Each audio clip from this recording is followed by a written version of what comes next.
Mga PhilHealth members, paano kung matagal nang naputol ang inyong pagbabayad ng kontribusyon sa PhilHealth?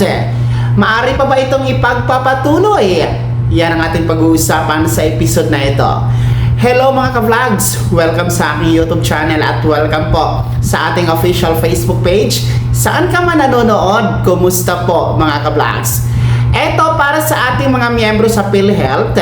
Baka kasi naputol ang inyong pagbabayad ng kontribusyon. Baka kasi matagal na ang huling pagbabayad ninyo ng PhilHealth contributions. Well, maaari pa ba itong ipagpapatuloy? Maaari pa bang magbabayad muli sa PhilHealth? Well, ang kasagutan, yes.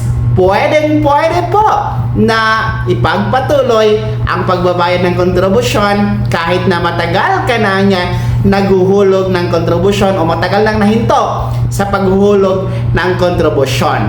Well, ang gagawin niyo lamang po, pumunta kayo sa pinakamalapit na branch or site office ni PhilHealth, para po ma-update ang inyong membership. Kung kayo po ay dating nagtatrabaho sa isang kumpanya o korporasyon, tapos wala na kayo doon, naging self-employed na lang po kayo, well, mahalaga na i-update po natin ang ating membership status kay PhilHealth. Kasi ito yung mga cases talaga na dahilan bakit napuputol yung kontribusyon. Una, na wala ng trabaho. Pangalawa, wala ng source of income.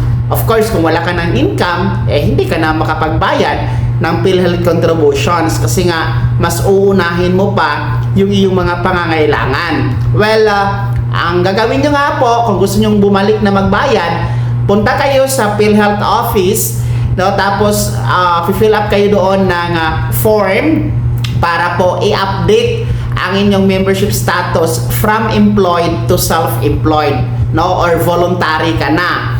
Well, pwede nyo po yung gawin mga ka-vlogs. And then, since voluntary ka na, ang minimum na contribution na iyong babayaran ay naglalaro sa 500 pesos monthly contribution. 500 to 5,000 pesos monthly contribution. Depende po sa inyong income kasi kukunin dyan yung 5% mga ka-vlogs, para sa inyong contribution kung kayo ay voluntary na. Okay? So mahalaga na ipagpatuloy lang po. Wala naman pong problema, as long as hindi po kayo namatay, of course, Kasi ang atin pong pagiging miyembro sa PhilHealth, hindi po yan nagbabago.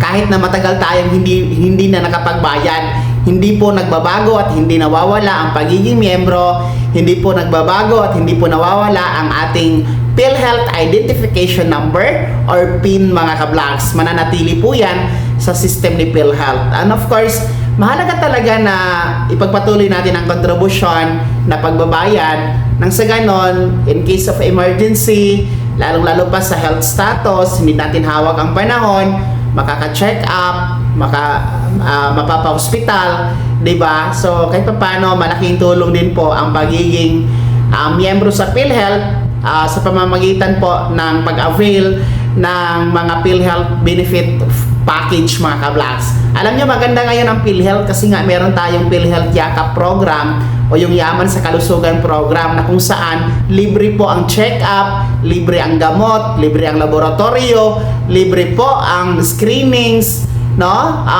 yung Yakap program po. And then the whole year, every year, meron pong maximum 20,000 pesos na halaga ng mga gamot na pwede nyo pong i-avail. So, malaking tulong po yung Yakap program o Yaman sa Kalusugan program para po sa ating mga miyembro. So, isa yon sa dahilan dapat magbalik na tayo, tuloy-tuloy po ang contribution sa PhilHealth. Kaya naman, mga ka-vlog, sino sa inyo dito yung mga nahinto sa paghuhulog ng kontribusyon kay PhilHealth? Meron po ba? Ibahagi niyo po sa comment section na nasa baba. Maraming salamat sa pagtutok.